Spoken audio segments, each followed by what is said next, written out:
Pabrik pengolahan kayu di Gresik, Jawa Timur ludes terbakar pada Selasa pagi. Kobaran api disertai suara ledakan menimbulkan asap hitam tebal hingga membuat panik warga di lokasi. Sebanyak 8 unit mobil pemadam kebakaran diterjunkan untuk memadamkan api. Diduga kebakaran terjadi akibat korsleting listrik. Tidak ada korban jiwa, namun kerugian ditaksir mencapai puluhan juta rupiah.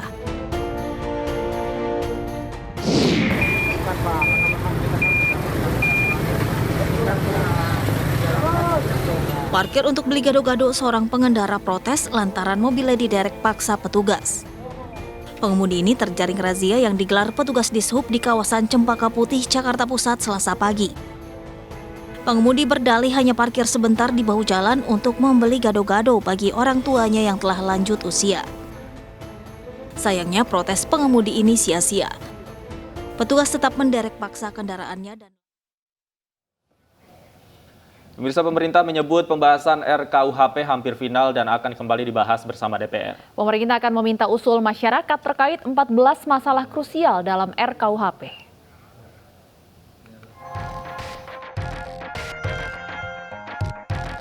Presiden Joko Widodo mendorong jajarannya untuk memastikan masyarakat memahami sejumlah masalah dalam rancangan Kitab Undang-Undang Hukum Pidana. Rencananya, pemerintah akan membuka diskusi dengan sejumlah pihak untuk menyerap usul dan pendapat terkait RKUHP. Selanjutnya, pemerintah akan membahas kembali 14 isu krusial dalam RKUHP bersama DPR. Dalam konteks pemberlakuan hukum. Oleh sebab itu, terhadap 14 masalah yang sekarang sedang menjadi diskusi, itu akan dilakukan diskusi secara lebih terbuka, secara lebih proaktif melalui 2 jalur. Pertama, akan terus dibahas di DPR untuk menyelesaikan 14 masalah ini. Kemudian jalur yang kedua, terus melakukan sosialisasi dan diskusi ke simpul-simpul masyarakat yang terkait dengan masalah-masalah yang masih didiskusikan itu. Presiden meminta agar masalah ini Sebelumnya, penolakan terhadap RKUHP marak terjadi. Penolakan karena draft RKUHP tidak dibuka ke publik. Selain itu, ada 14 isu krusial dalam RKUHP yang pembahasannya masih belum tuntas. Beberapa di antaranya terkait pidana mati, penyerangan harkat dan martabat presiden dan wakil presiden, penodaan agama, perzinahan, serta pemerkosaan dalam perkawinan. Tim Liputan iNews melaporkan.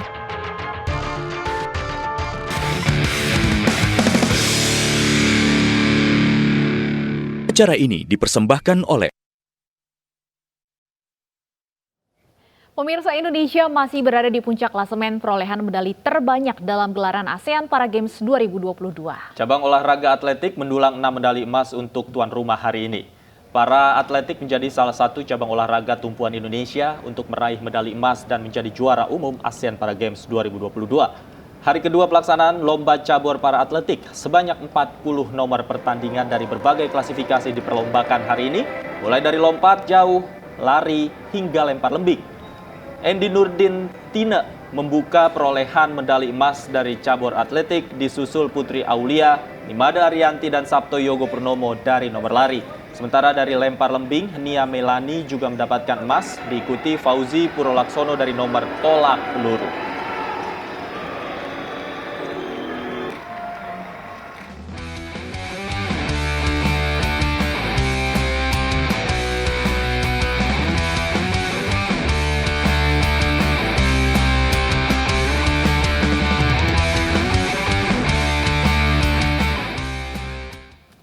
Bagaimana reka pertandingan hari ini di ASEAN Para Games Solo, Jawa Tengah? Sudah terhubung bersama kami rekan Vito Erlangga di sana. Selamat sore, Vito. Berapa medali yang dihasilkan dari cabang atletik sore hari ini? Ya, baik Davi dan Stefani, dapat kami laporkan bahwa seperti yang Anda sebutkan tadi, bahwa betul sekali cabang para atletik ini menjadi salah satu lumbung peraih medali emas terbanyak pada hari ini, yang mana berdasarkan catatan kami saat ini sudah tercetak sebanyak 6 medali emas, 3 perak dan 3 perunggu dari cabang olahraga para atletik, yang mana jumlah ini masih diprediksi terus bertambah. Hal ini dikarenakan masih adanya penyerahan medali yang dilakukan pada sore hari ini.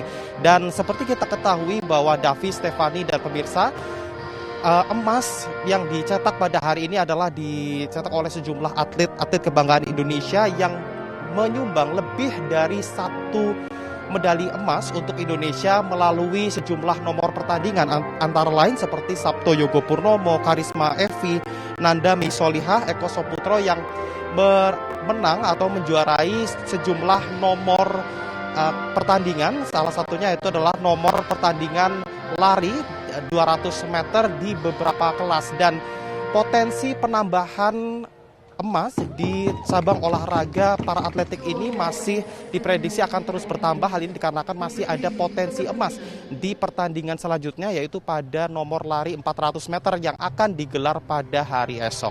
Kembali ke Anda.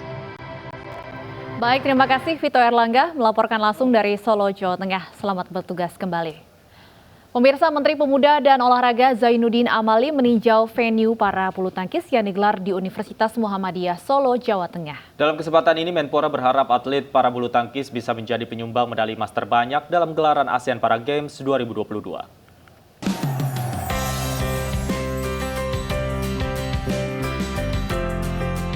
Saat meninjau pertandingan para bulu tangkis tunggal dan beregu pada Minggu siang, Menpora Zainuddin Amali optimis cabur para bulu tangkis menjadi penyumbang emas terbanyak.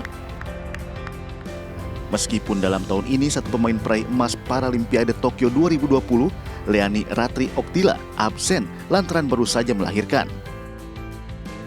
Menpora Zainuddin Amali menyebut banyak beberapa pemain unggulan di para bulu tangkis yang berlaga, di antaranya Suryo Nugroho dan Freddy Setiawan.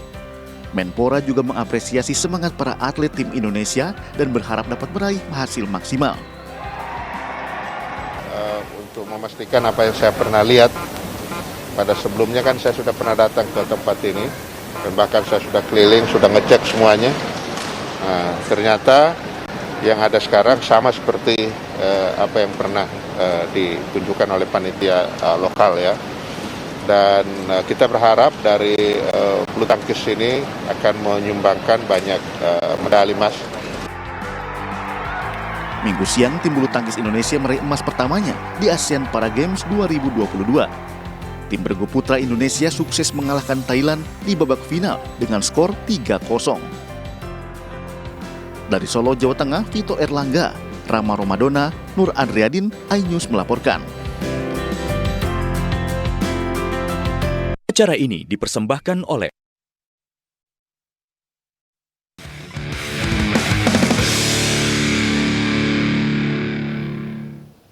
IGD Aryasina alias Jerings akhirnya menghirup udara bebas. Kami segera kembali saja dan tetaplah di iNews Sore.